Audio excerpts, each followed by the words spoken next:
Hello, my darlings. My name is Eleanor Vance. I'm 68 years old, and today I'm going to share with you the most painful story of my life.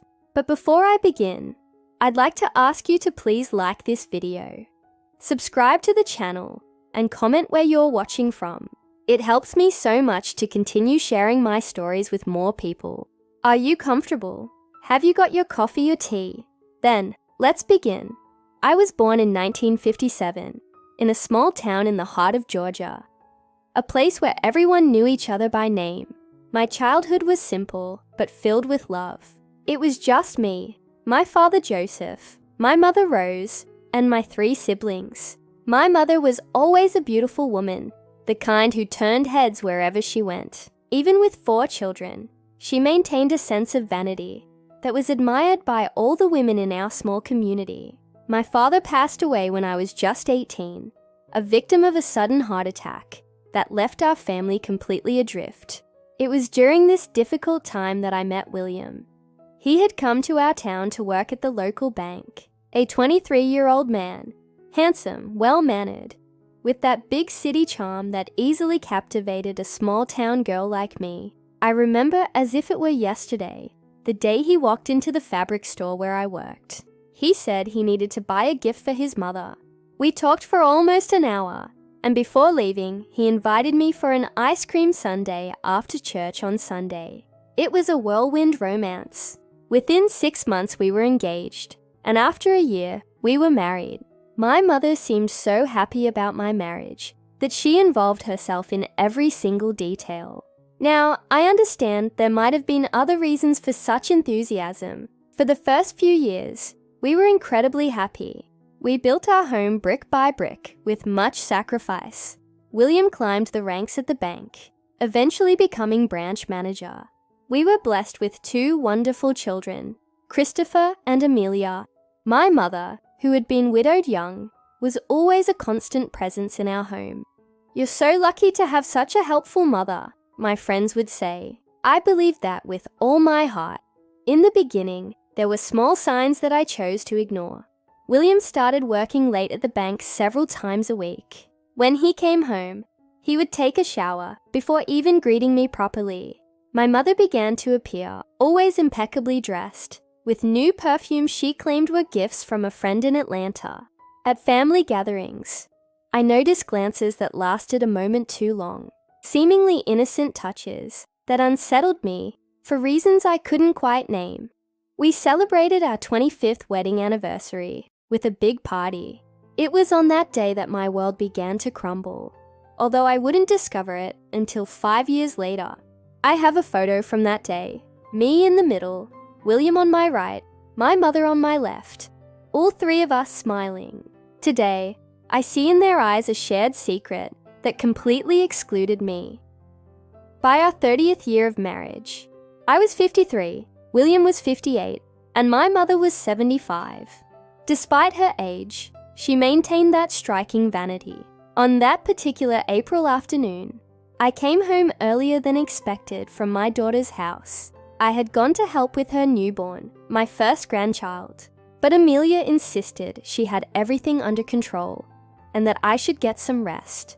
I decided to surprise William, who had the day off. The front gate was unlocked, which I found strange. I entered quietly, thinking I would sneak up on him. That's when I heard laughter coming from our bedroom. I immediately recognized my mother's voice, that distinctive chuckle she had when she was especially pleased. I should have knocked, announced my presence, done anything but what I did. Something made me turn the doorknob silently. What I saw in that room, on our bed, will never leave my memory. My husband and my mother, entwined in the sheets. I had changed myself that very morning. I didn't scream. I didn't cry. I didn't make a scene. I closed the door as silently as I had opened it, and I walked out of the house. I walked for hours through the streets of Savannah, trying to process the image burned into my mind.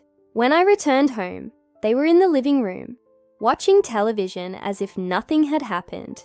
William asked me where I had been with that feigned concern I now recognize clearly. My mother said she had stopped by to drop off a pie she had baked especially for me. I sat between them and smiled.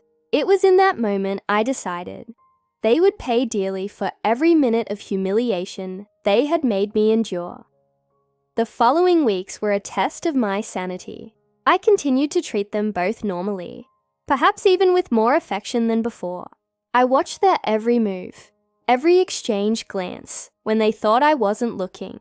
I began paying close attention to the bills, the schedules, the details I had previously let slide. I discovered their affair had likely started in the very first years of my marriage. 30 years of betrayal, of lies, of deception.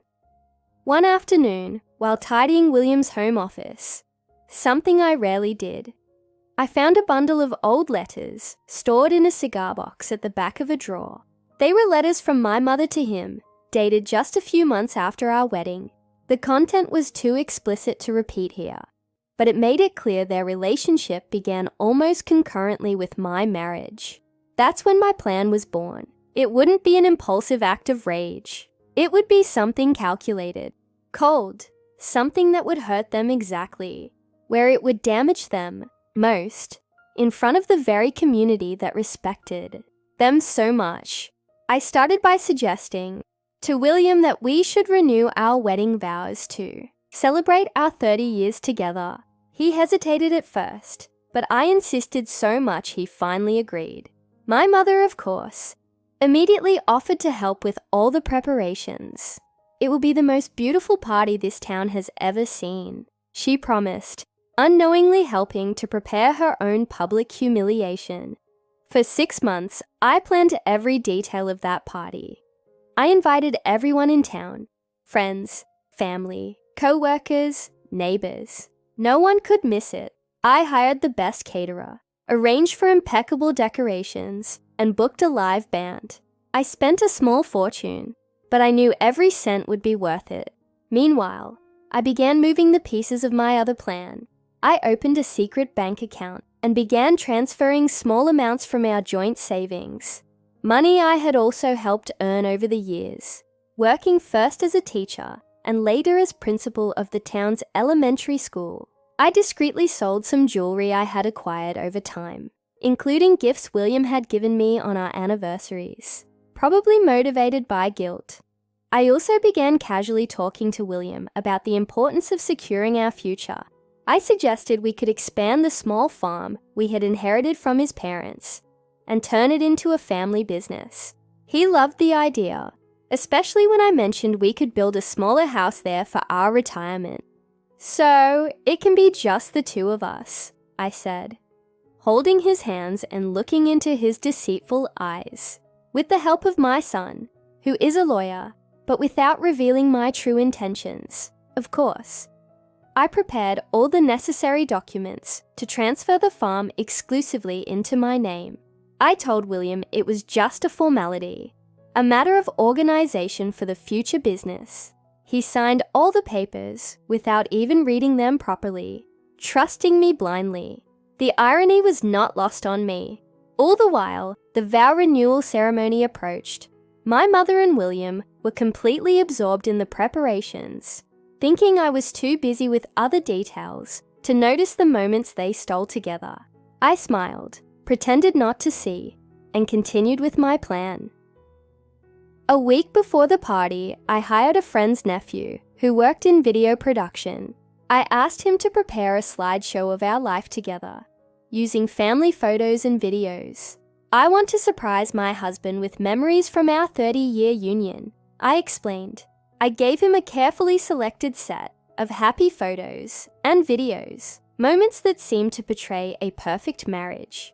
What no one knew was that I had a second set of images. Over the previous months, I had discreetly installed small cameras around the house, especially in the places I knew they often met when they thought I was out. I had captured intimate moments, compromising conversations, confessions of years of infidelity. Everything was documented, ready to be revealed at the right moment. As the big day neared, I felt a strange calm. It was no longer anger that drove me, but a sense of justice. They had stolen 30 years of my life, built a relationship behind my back, mocked my trust. Now they would have to face the consequences. The day of the ceremony dawned sunny.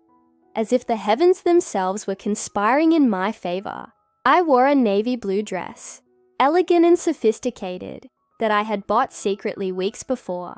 We arrived at the event hall to find it filled with over 200 guests. My children, Christopher and Amelia, sat in the front row, smiling and proud. My mother sat beside them, radiant in an emerald green dress, a color I knew was William's favorite. The celebrant, a longtime family friend, began the ceremony with moving words about love, commitment, and fidelity. The irony was palpable. After the initial speeches, it was time for my carefully planned surprise. The video presentation, the screen lit up with the expected happy memories. Our engagement, wedding, the children's births, happy birthdays, and Christmases. The sentimental soundtrack drew sighs and smiles from the crowd.